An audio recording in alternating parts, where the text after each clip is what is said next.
When we look at the escalating developments in the Middle East, one of the most striking and heavily analyzed moments has been the combined effort of Egypt, Lebanon, Syria, and Iran to successfully penetrate Israeli defenses in order to support Palestine. What makes this event so significant is not just the geopolitical implications, but the sheer complexity of the military, technical, and strategic elements that made it possible. To fully understand this, we need to break down the layers of what happened, the systems in play, and the consequences that followed. Think of this as a review of a large-scale real-world test of defense and offense, where advanced military technologies, tactical and cooperative strategies all collided in a single theater of conflict. Israel has long been known for having one of the most advanced and layered defense systems in the world. Systems like Iron Dome, David Sling, Arrow 2, and Arrow 3 are considered benchmarks in missile defense. These platforms are designed to intercept a wide range of threats from short-range rockets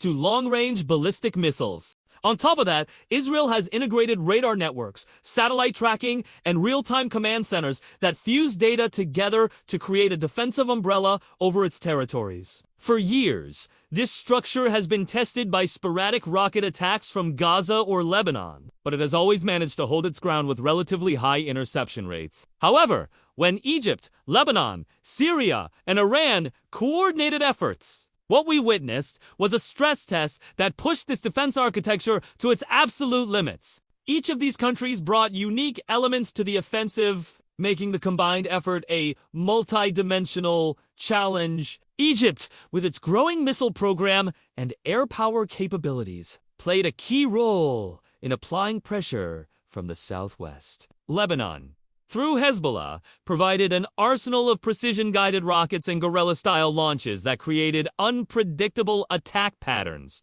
Syria, despite its long civil war and weakened infrastructure, still managed to contribute surface-to-surface missiles and allowed its territory to be used as a launch platform, complicating Israel's detection and response times. And Iran, with its advanced ballistic missile technology, drone fleets, and cyber capabilities, tied the entire effort together by providing the backbone of long-range, high-impact strikes. The first key feature of this coordinated campaign was saturation. In military terms, saturation means overwhelming a defense system with more incoming threats than it can handle. Iron Dome, for instance, has a limited number of launchers and interceptors per battery, and while it has been remarkably successful in intercepting rockets in the past, it was never designed to handle thousands of simultaneous launches from multiple directions. By launching rockets from Lebanon, missiles from Syria, drones from Iran, and longer-range weapons from Egypt, the attackers essentially forced Israel to spread its defenses thin. No matter how advanced the radar systems are, there is only so much processing power, coordination, and interceptor stockpile available. Another important aspect was the use of layered offense to match Israel's layered defense. Just as Israel uses multiple systems to counter different threats, the attackers mirrored this with multiple offensive tools. Drones were deployed not just for strikes, but also as decoys to trigger Israeli radar and interceptor responses. Short-range rockets acted as a distraction, while mid-range missiles were timed to arrive moments after, slipping through the cracks.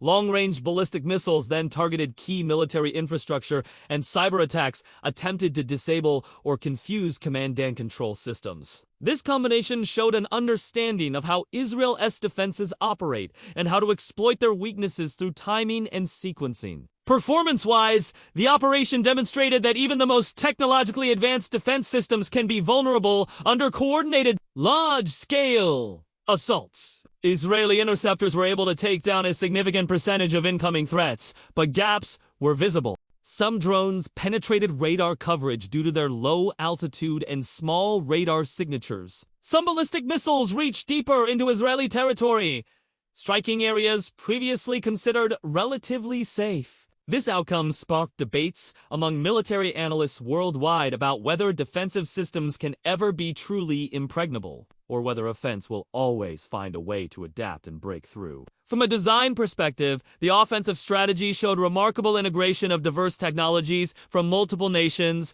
For example, Iranian drones, such as the Shait, known for their low cost and high endurance, were used in swarms to overwhelm air defenses. Hezbollah's arsenal of precision-guided munitions provided pinpoint strikes that forced Israel to prioritize which assets to defend. Egyptian missile forces added another angle, increasing the complexity of tracking and interception. Syrian launch sites were difficult to neutralize because of their mobility and concealment tactics, making them unpredictable.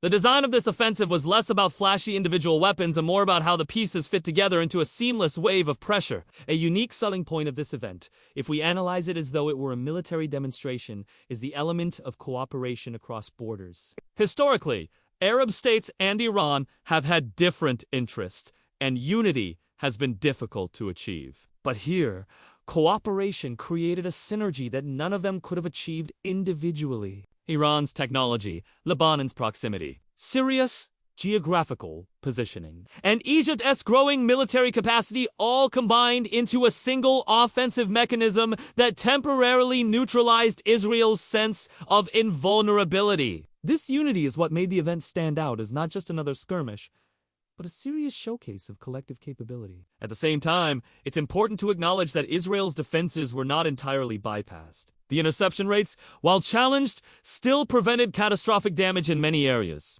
The Iron Dome batteries, despite being stretched thin, managed to save countless civilian lives by shooting down the majority of incoming short-range rockets. Arrow 3's ability to intercept long-range ballistic missiles was still proven, although not at a perfect rate. David's Sling filled in the gap between the two, showing how Israel's layered approach still has resilience under extreme pressure. In many ways, the fact that Israel survived such a massive, coordinated offensive without a complete collapse is a testament to the robustness of its defensive architecture. From a performance review standpoint, what this event illustrates is the arms race nature of military technology. Every time a defense system is developed, new offensive tools are designed to counter it. Every time an offensive weapon proves effective, new defensive systems are conceived. This cycle is not new.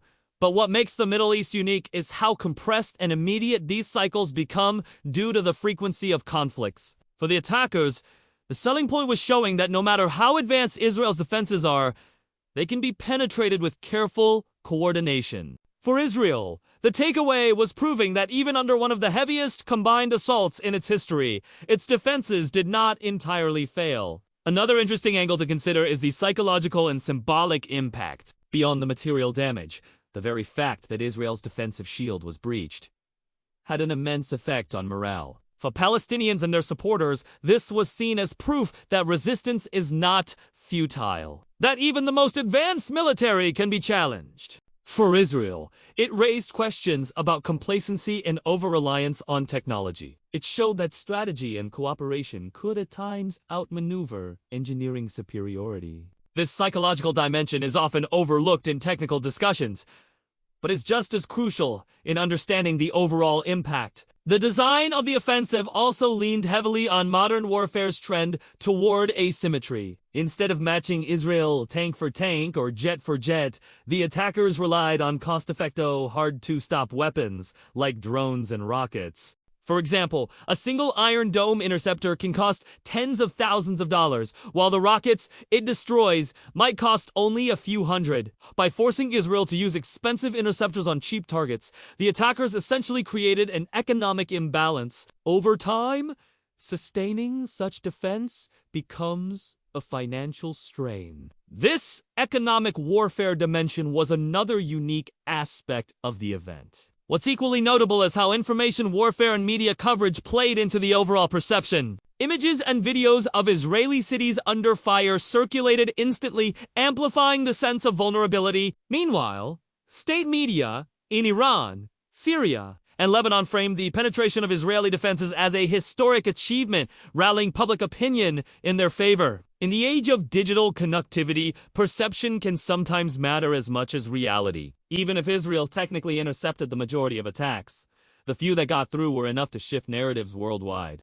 When reviewing the technical side of Israel's defense, analysts also pointed out how the country's geographical limitations make it inherently challenging to defend. Israel is a relatively small nation, meaning even short-range rockets can threaten major population centers within seconds of being launched. This compresses reaction times and forces defense systems to work with minimal margin for error. By launching from multiple borders simultaneously, the attackers exploited this geographic vulnerability to maximum effect. Another layer of design to highlight is the coordination between conventional and unconventional warfare. While missiles and drones were the obvious physical tools, cyber operations reportedly attempted to interfere with Israeli communications, radar systems, and even civilian infrastructure. This merging of digital and physical fronts represents the future of warfare, where victory is not just about who has the bigger guns, but also who can control the information space and disrupt the opponent's digital backbone. From a performance aspect,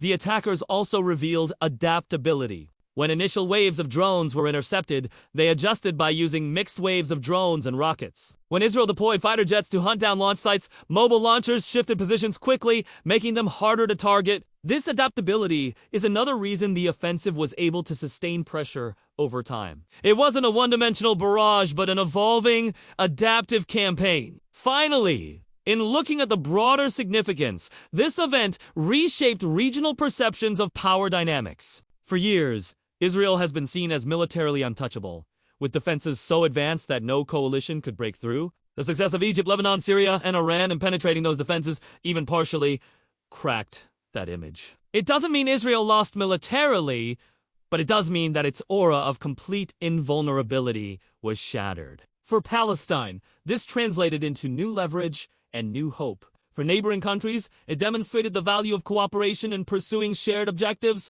And for global military analysts, it offered a real-world case study of how modern layered defense systems perform under maximum strain.